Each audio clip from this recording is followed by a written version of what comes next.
Hello novice reef keepers, how are you? So today I'm going to show you how I feed my coral. So these are all the products that I use. We'll start off with a daily use. So I do use the Grow and Amino by Coral Essentials. So one in the morning and then one in night. So that is a daily feed, and the corals will, essentially there's vitamins and amino acids in there that they will actually consume. They will absorb it.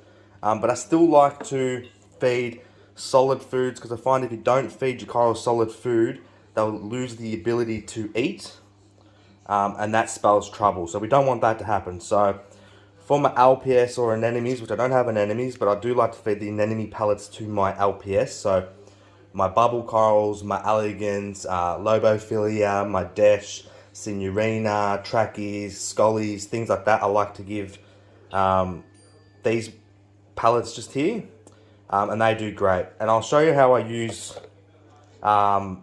this bit of PVC to make the job a lot easier. Over here, so I do normally use Reefroids, but I did see this, I think you say Coralific Delight by Hikari, and I've never actually used this. So I might do a little video now, and we'll do it together to show how this works. And it is a direct feed coral food. It does say floating type down here, so we will have to soak it, and I do suggest you normally soak your Reefroids for at least half an hour to 24 hours.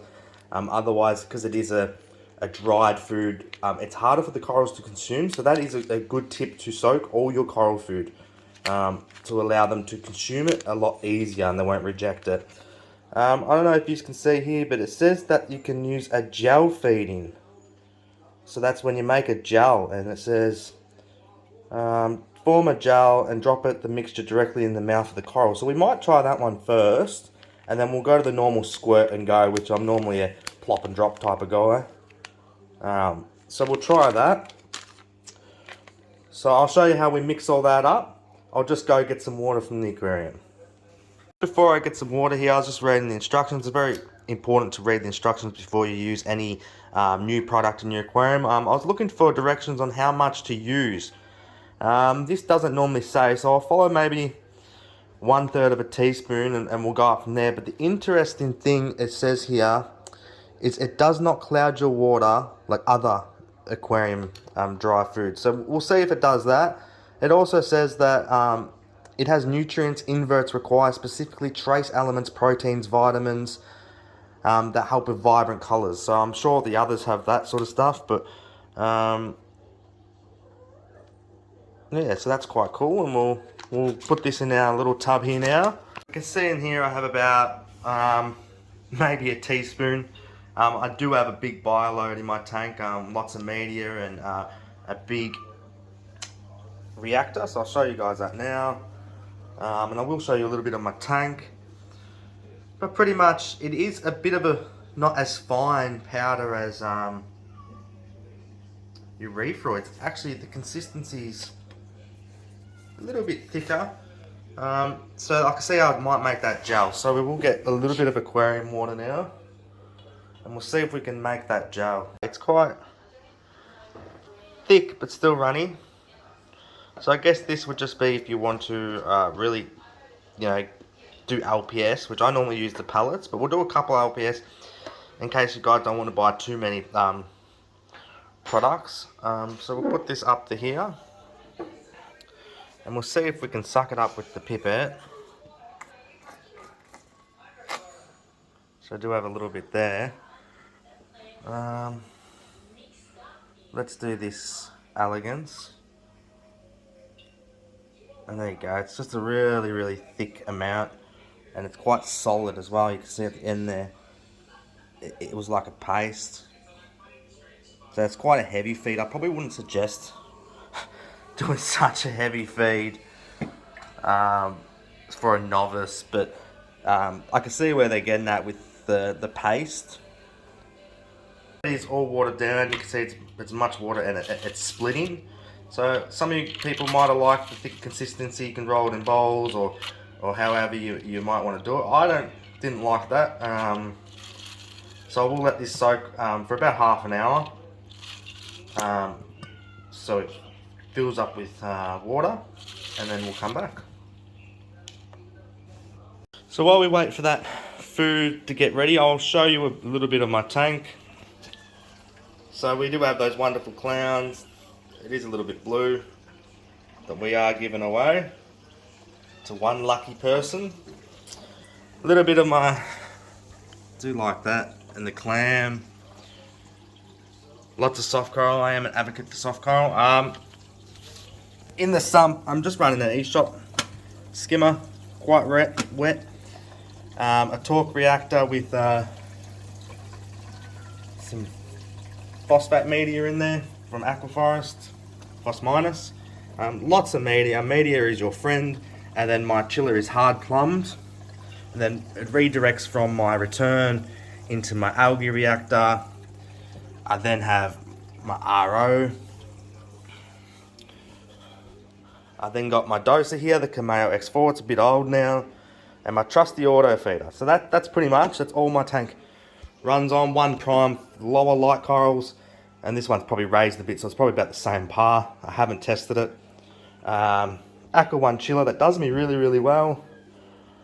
I do have a Red Sea Reef wave, and I do plant that just right there at the back, so the flow actually comes here, hits the wall, comes back, and does do that. I do need to adjust it a bit because I do have a divot in sand here, but that doesn't bother me too much. It comes over, it hits it, and it seems to get a good circle action rather than trying to go right to left or left to right. It was dying off a little bit down here, but now with the front to back action, it works really, really well. My algae reactor here, as you can see, the Kato is growing really, really well in there, and I do feed daily some Cheeto Grow that will help that grow.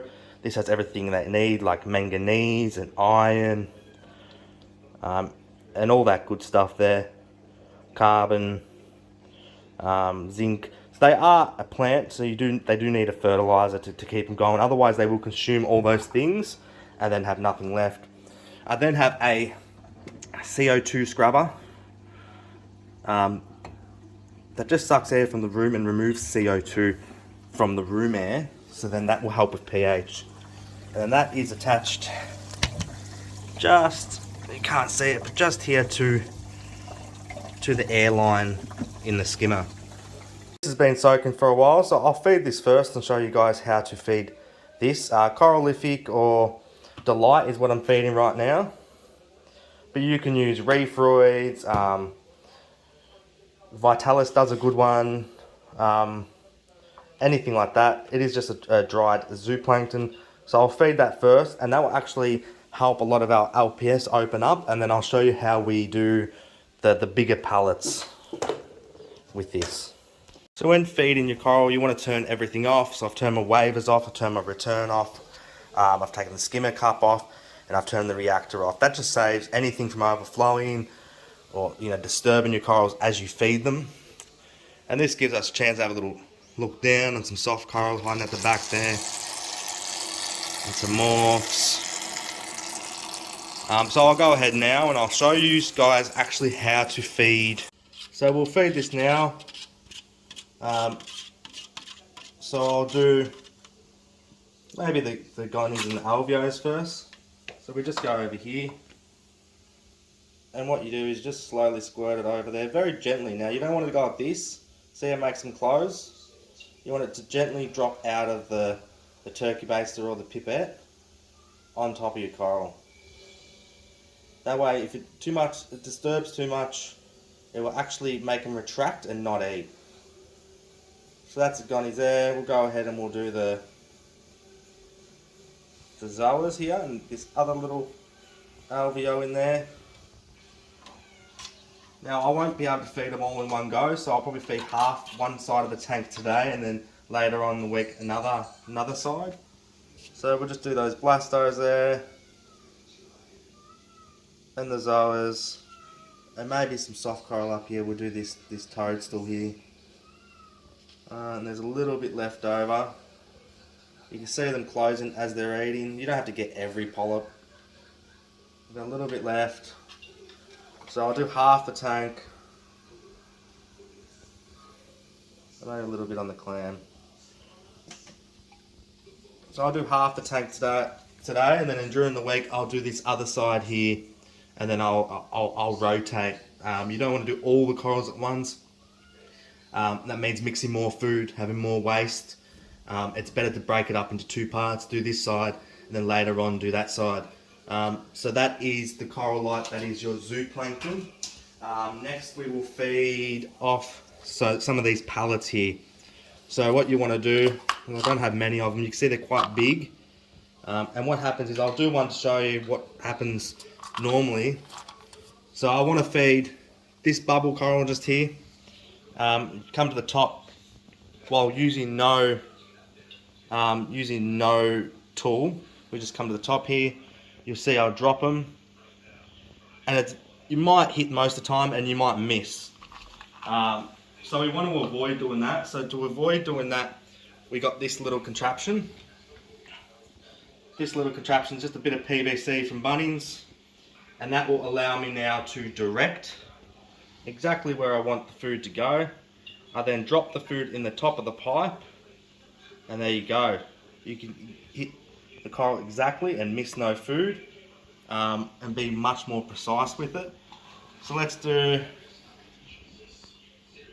this bubble coral again. So just drop it, and you'll see it can be very direct and not have to miss. So that's it, guys. That's how I feed my corals. I'll go ahead and feed a lot more now.